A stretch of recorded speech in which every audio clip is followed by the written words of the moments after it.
And welcome back to the South African Knife Guy channel.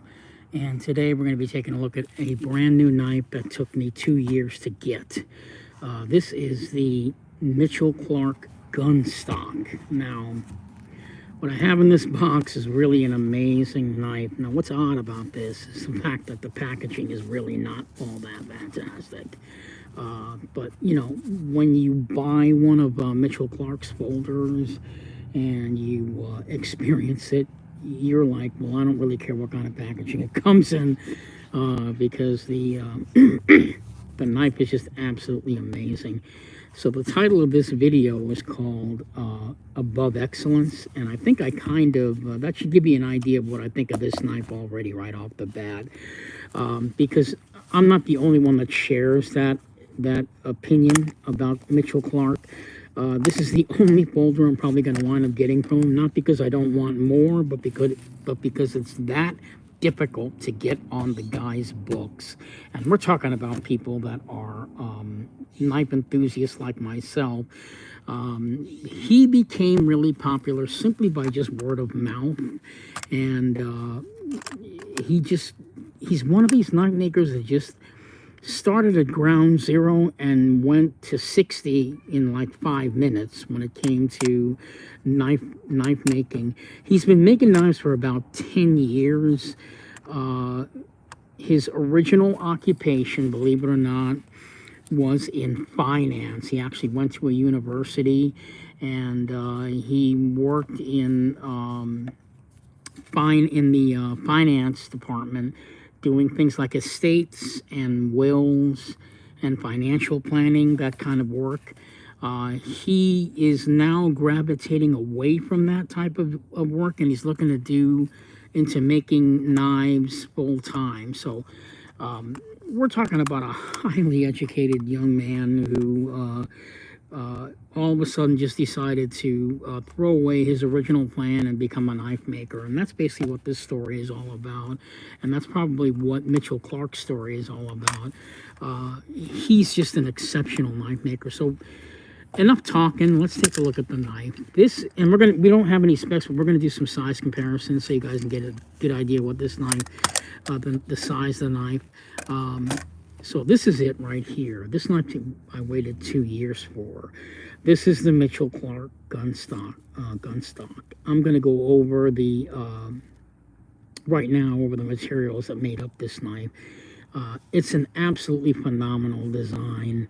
And I believe it took him quite a few years in the making to come up with this design. It is sleek. It's original, really very nice. So let's go ahead and get into this. I'll get to that action later. So this is the GUNSTOCK. The knife blade is 3.6 inches in length. You can get this knife pretty much, I believe, in 4 different sizes. If you requested it in 3.8, you can get it in that. I requested a 3.6. I was originally going to make it a 3.8, and I realized, you know what, that's kind of a little bit too big, and I went with a 3.6, which is the standard size for any knife. And actually, Mitchell told me he was really kind of happy that I ordered that size, because he said it's been a while since he's had a full-size knife. He's been asked to do a full-size knife in this design, in this size, so I was real happy about that.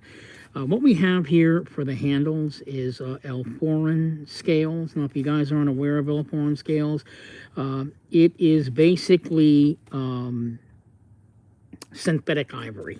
That's what it is, and basically it's made to mimic ivory. Now, they've got a couple of versions of L4. There's this color white, the all white one, which is what I wanted. I wanted the all white look.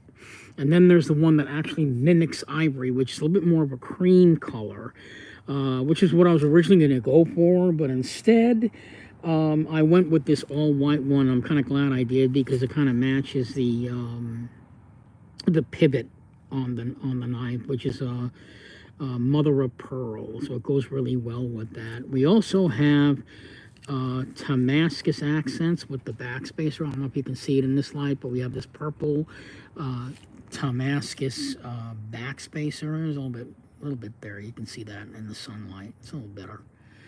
And then we also have it for the pocket clip.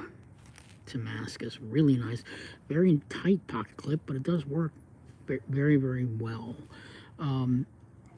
Now, the blade steel itself, I think I was originally going to ask for Damascus, and then he said he had Magna Cut. I said, well, I don't have any Magna Cut in my collection, and it would be kind of interesting to have an American blade on a South African-made knife, so I thought that would be kind of cool. The action on this one is just ridiculous. Look at that. That's perfect. Perfect. Look. If you notice, it doesn't fall shut, but it's like within a degree of falling shut. And that is the skills of an amazing knife maker, because I really don't know what the tension was to get it to be you know, where it won't fall shut and it will pause in the middle, and then you just, I mean, it's just absolutely insane. His centering, forget about it. Look at that.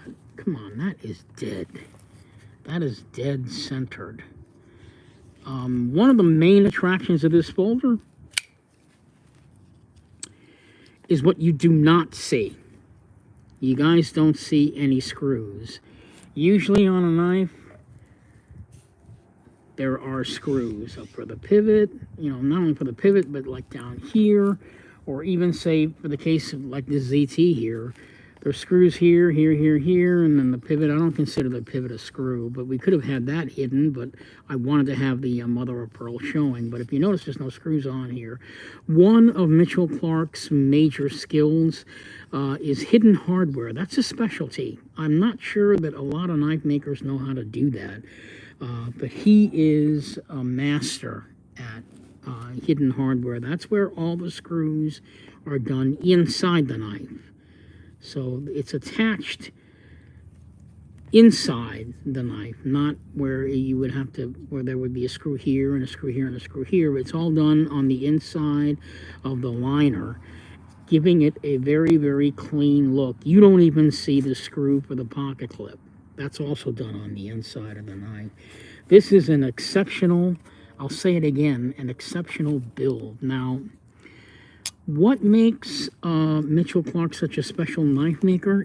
I really don't know. All I can tell you is that from holding this knife, he has an attention for detail that is unsurpassed by any other knife maker. I think I can say that I've come across. And and this is not to undermine Andre Thorburn or any of the great legendary knife makers like this one that I absolutely love and still love. It's just that this guy is operating and making knives on a completely different level. For him, it's all about the build. It's sort of like he's got this laser focus on just strictly creating the best folder he possibly can from knife to knife. And he gives it not 100% of himself, but I think he gives like 125, maybe even 150. And when you buy one of his knives, you can feel it. You can see the intricacy that was done on the knife. Everything on this custom knife is just so tight and so perfect and so well paid attention to. There is not a flaw on this knife anywhere that I can see. Not in the action, not in the centering, not in the aesthetics, not in nothing. Absolutely nothing. And you're actually getting more than what you paid for because of that aspect of his knife making skills. And I think that's what I wanted to make a point on this video, is that you're not just paying for a knife, you're paying for a very special guy to give you the very best of his knife making skills. And it's kind of hard for me to communicate this because having collected folders from customs and buying a lot of production knives, it's kind of difficult for me to communicate this because the way this knife was built and the fact that it was made completely by hand, there are no machines that are used in the making of this knife. Except maybe possibly the liners. But everything else is done completely by hand and set by Mitchell Clark completely by hand. It's kind of like him having this laser focus into creating and making the knife as perfect as he possibly can. That seems like his motto is, I gotta make every knife perfect, extremely perfect, not just perfect, but like off the charts perfect. And he does it, and it shows in every knife that he creates, and all of his customers say exactly the same thing, man. And it's gotten to the point now where people are fighting to get on this guy's books. Now here's the thing, he is not really a well-known knife maker as of yet, and I think that has a lot to do with him. Mitchell Clark, and this is not by any means to put him down or anything, but he's a very, very private man. He's a very, very private knife artist. And if you're into knives and you, once you buy one of his folders, you're going to understand why. I think it's important to just go ahead and respect that aspect of him. You're not going to see a lot of interviews on Mitchell Clark. In fact, there's only one, and I promise I'm going to go ahead and shoot a link down on my channel so you guys can access that video. It's done by African Customs, and they were the only ones that were lucky enough to interview him. It's his one and only interview, and unfortunately the interview is like 10 years old now, and they actually present knives on that video, but they are nothing like the GUNSTOCK. So now, the ordering of the GUNSTOCK, you can get it in whatever materials you want. All you got to do is, once you're on his books, he will contact you, and the two of you will bang out the details of the knife, what the materials are going to be made out of, what do you want the knife to look like. He will tell you what he has. He will tell you what he can do. As far as I can see, I don't think he has any limitations as far as what he can do for you on your folder. At least that's what the impression that I got, and it was a hell of a fun experience ordering this knife and going over all the specifics of how I wanted my knife to be with Mitchell. He's a real sweet guy, a real friendly guy. He really does cherish each and every customer that he makes a knife for, because it's kind of like he's making the knife for himself.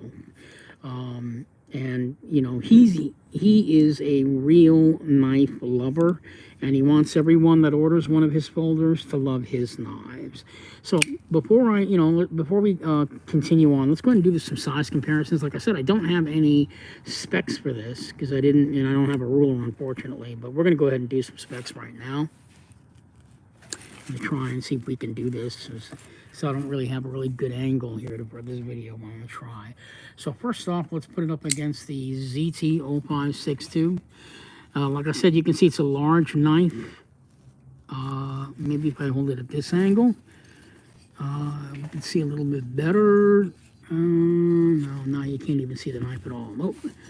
So, yeah, it's a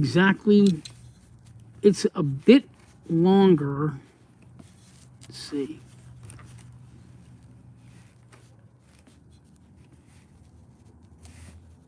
Yeah, actually, it's about the same size as the ZT-0562. Let me see if I can elevate my thing a little better. Maybe you guys can get a better shot at it. There you go. And I'm going to stand up here for a minute.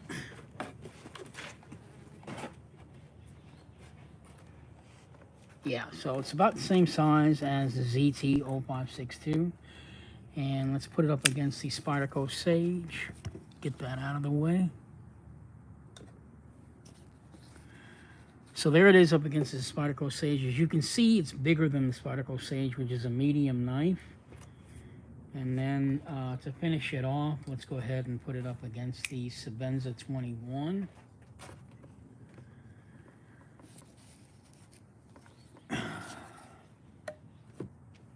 There it is up against the Spencer 21.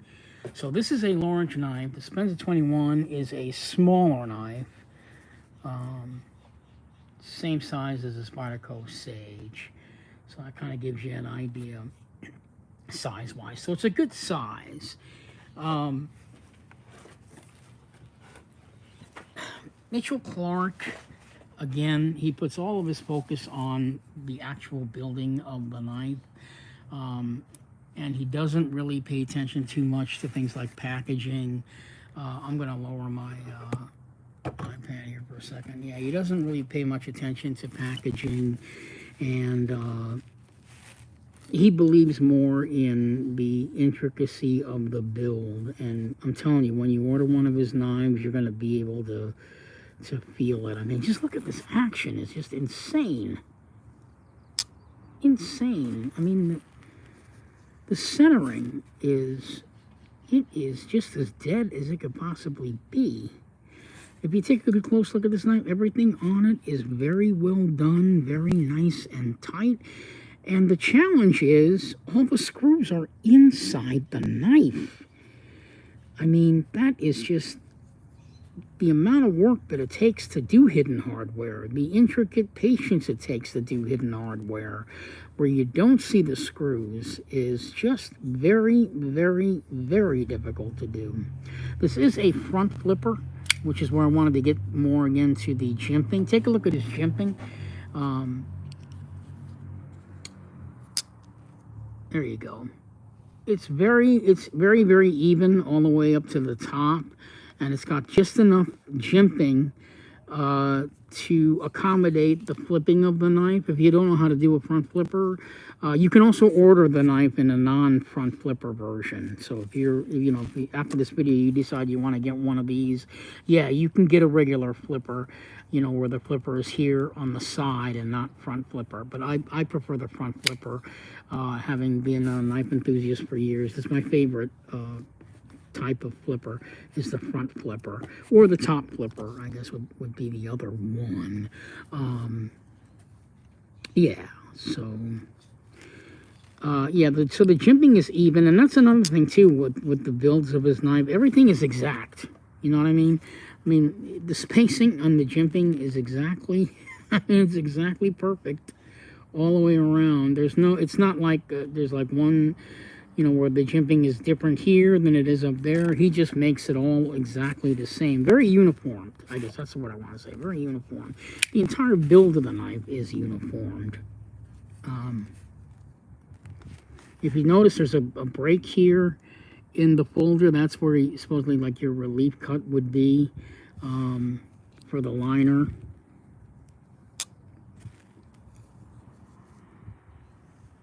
Really good pocket clip on that. I believe this is not, I mean, this is a custom screw here, but I think he does allow you to take his knives apart. But if you're smart, you'll never do that because it's so perfectly well put together. There's no reason to take this thing apart at all. And the other thing too, I'd have to say, the GUNSTOCK is a really great model knife, you know what I mean? But his knives are so elegant looking. This is, unfortunately, this is going to wind up as a safe coin for me. I mean, I'll use it, but I'm not going to use it like I use my Clyde Challoner Viper, because my Viper I beat up to death because the knife is made to be used. But I see a knife like this with these beautiful scales on it, and the Damascus and all that. Yeah, this is a folder that's meant to be a conversation piece to carry in your pocket, to enjoy that way, to flip, you know what I mean? And then look at the mother of pearl. I mean, yeah, I paid a lot of money for this knife, and yeah, it seems kind of ridiculous, but just to have something like this in your pocket, it's worth it. Believe me, I think it's worth it. And I think everybody that owns a Mitchell Clark knife believes is worth it. There's one guy on Instagram who is a Mitchell Clark insane nut. Okay, the guy had his name is Angelo. You can check him out on Instagram. He's like his #1 fan, and I don't blame him because unfortunately I'm now his number two. But Angelo really loves Mitchell Clark's work. He actually is the one that was detrimental in me in turning me on to him and making me order one of his knives. And so to Angelo on Instagram, I just want to say thank you for allowing me to spend my money and buy this knife, because I do not regret it at all. And I don't think anybody that discovers Mitchell Clark will regret it. Now, there's a couple of things about Mitchell Clark you're going to have to understand. His wait time. I waited 2 years for this knife. Okay, now that might you guys might think that's unreasonable, and actually for a while there, when I ordered my knife, I was also feeling the same thing. Man, this kind of sucks. It takes 2 years to get a knife, but you know what? I got the knife in my hand. I can understand why it takes them 2 years to build the knife. I can understand why the wait time is so long, and I guarantee you're going to know where those 2 years went when you order your folder. It's in the folder. Trust me when I say that. If you're going to wait 2 years for a knife, wait 2 years for a knife, because the 2 years are actually in the damn folder. Mitchell Clark makes sure that you know that. It does take him a while to put these things together, but I'll tell you, once you get it together, what you have in your hand is a mechanical sculpture. Okay, this is not a knife to me. This is a mechanical sculpture. The tightness of the knife, the way you put the materials together, it's just crazy. Absolutely crazy. And you're not going to find any other knife maker more dedicated to their craft. I think that's what I really want to say. Other than Mitchell Clark, because when you receive the knife from him, when he's all done, you can not only can you see it, you can feel it. His soul is in here. I guarantee his soul is in here. I wish I could say more about it, but you just have to be patient and work on Mitchell Clark's timeline. I'm telling you guys right now, to get on this man's books, to get a knife is absolutely it's a challenge. It's a challenge, and Mitchell Clark is such a stand-up guy that he won't go, yeah, I'll put you on first, or yeah, you bought 3 knives from me last time. I'll put you. I'll make sure you're ahead of the list. He won't do that. It's feast or famine with Mitchell Clark. That basically means if you try 15 times and you can't get on, guess what? You can't try. You try 15 times and you can't get on. That's just the way it works. It's like a lottery, but it's worth it in the end. It's worth it in the end. All I can tell you is keep trying to get on his books, because to get a knife from him is very, very special. I mean, you're not, for most knife makers, and I'll say this again, most knife makers, the model knife basically is what a lot of us go for. Like, for example, Trevor Berger, oh man, I got to get a Lex K. I need a Lex K. And it's the model of the knife that gets you, but with Mitchell Clark, it's the build. I got to have Mitchell Clark build me a knife. Not that I love the concept of the GUNSTOCK so much, but actually Mitchell Clark's face takes precedence over the knife, because Mitchell Clark is inside this knife. I know I'm sounding kind of stupid and crazy, but the guy put his soul,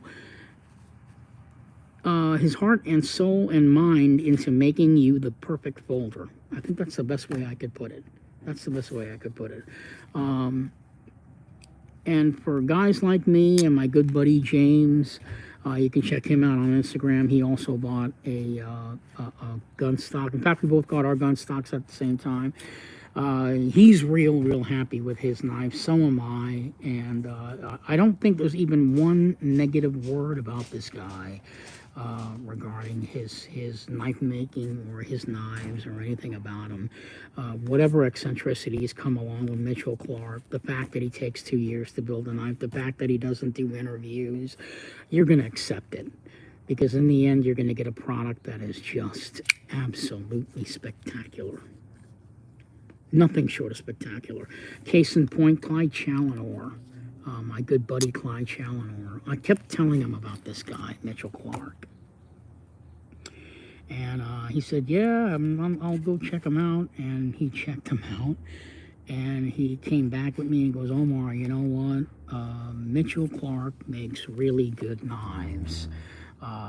Like, really fucking good. And he was blown away. He was blown away. And I'm really happy for Mitch that he got that recognition from a very well-known knife maker like Clyde Challenor, because the Clyde Challenor Viper is now a legendary piece. And you know, I always looked at Clyde Challenor kind of like the Muhammad Ali of knife making. He was, you know, he made knives for a while, then he stopped. He had some challenges, and then he came back. You know, and now he's back full time. And for him to take a little bit of his own time to mentor Mitchell Clark, he even gave him access to his machines to use to build the knives, and I'm sure Mitchell Clark appreciates it. They're friends now, and they hang out. So I kind of feel like I'm kind of happy that I did that for him, because you know, it's always good to have another knife person around to tell you, hey, you know what, you're doing good stuff, kid. In case I forgot to mention it, again, a little bit of background. The kid is only 30 years old. That's the thing, too. Mitchell Clark's only 30 years old. Original job, again, was in finance, estates, wills. He went to a university, so he's highly educated, and he gave all that up to make knives. Just absolutely unbelievable. Unbelievable. And he lives in a country where they have to shut off the electricity at a certain time, so he can't make knives. Along with Clyde Challenor, all the other South African knife makers have that challenge where the electricity just shuts off for a certain period of time, and you know, they're out. They won't be able to be working. And yet, for someone like Mitchell Clark to put up with that and come up with excellence like this is just absolutely amazing. When you buy one of his folders, I guarantee it, you will definitely be happy. And more than likely, you're not going to sell this knife. I mean, there's lots of people out there that buy customs and you know, they sell them. I have the same rule, but actually for me, the rule for selling a custom, if it's made for me, it doesn't leave my collection. It stays. If I bought a custom in a store and I'm not that particularly crazy about it, more than likely I'll probably go ahead and sell it. But yeah, this one's not leaving. And for the next year or two, I'm going to try real hard to get another one of these, probably in a different size. There's going to be a follow-up video because I'm not very happy with what I've stated regarding Mitchell Clark. He's just a very, very underrated knife maker who needs to be overrated. How about that? Can I say that? He's an underrated knife maker that deserves to be overrated because it you know, even the overrating doesn't match what's on this table. Because you got to remember, there's nothing here made by machine. It's all done completely by hand. And I've never seen a piece more cleanly done than the Mitchell Clark GUNSTOCK. It's just crazy. It's just crazy.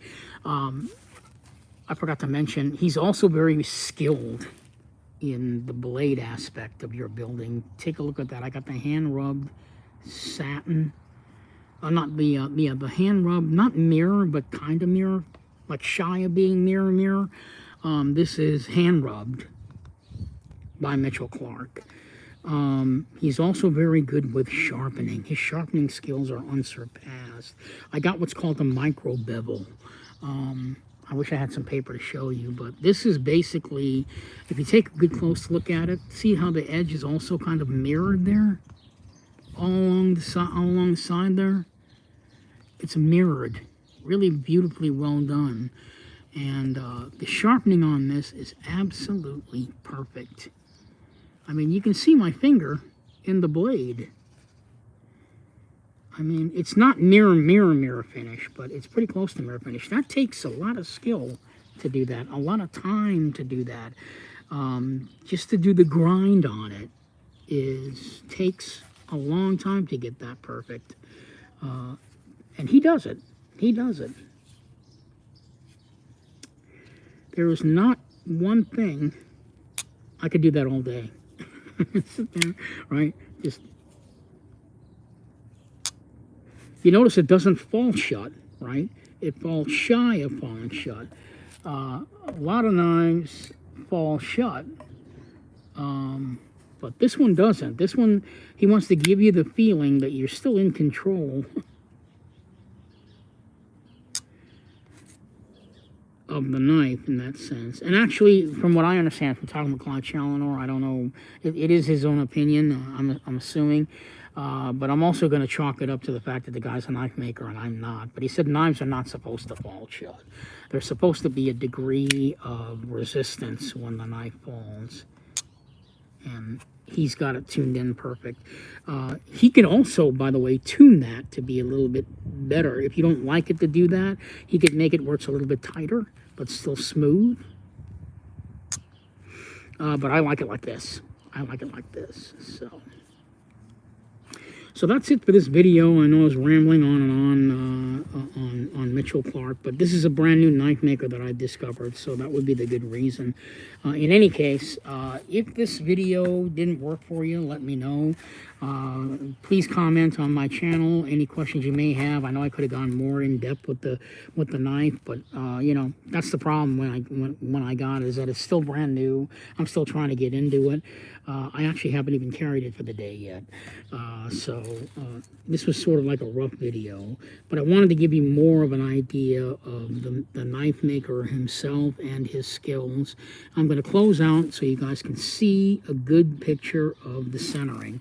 Why? Because centering is one of my biggest pet peeves, and with Mitchell Clark, I'm getting the utmost incredible centering on a piece that I've ever seen, ever. Actually, he's probably matching with Clyde Challenor. Clyde Challenor is the other one that whose centering is dead center, just like this. Yeah. So, Mitchell Clark GUNSTOCK. He's from South Africa. Check him out on Instagram. You can check him out on Instagram at, I believe it's the name of his Instagram channel. I have it here. Clark Handmade Knives. Check him out. You're going to love looking at his site.